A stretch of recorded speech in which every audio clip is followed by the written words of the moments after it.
جنازہ جا رہا تھا، ابو الدرداء رضی اللہ عنہ نے دیکھا ایک شخص کو، بار بار وہ پوچھ رہا ہے کس کا جنازہ ہے، کون ہے یہ؟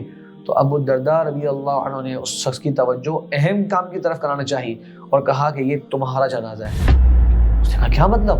کہا اللہ تعالیٰ نے فرمایا انک میت وانہم میتون، اے نبی صلی اللہ علیہ وسلم بے شک آپ کو یہ موت آ جائے گی اور ان سب کو یہ موت آ جائے گی، تم نے بھی مرنا ہے۔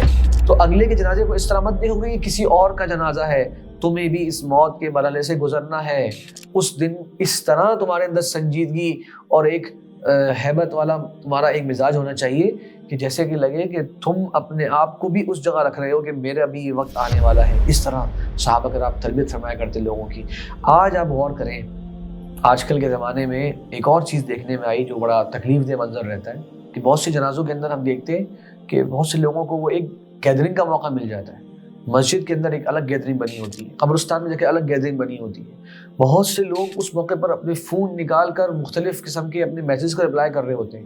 قبرستان کے اندر مٹی ڈالی جا رہی ہے، وہ ہم لوگ دور کھڑے ہو کے اپنے آپ کو جسے کہتے ہیں سمجھ رہے ہیں کہ ہم یہاں پر ویسے ہی آئے ہوئے ہیں، بس خاندان کو دکھانے کے لیے آئے ہوئے ہیں اور ہماری زندگی کے سارے کام چل رہے ہوتے ہیں۔ ہمیں چاہیے کہ کم از کم اس موقع پر ایک نیکی کا کام بھی کر رہے ہیں، اسے اپنے لیے عبرت تو بنائیں۔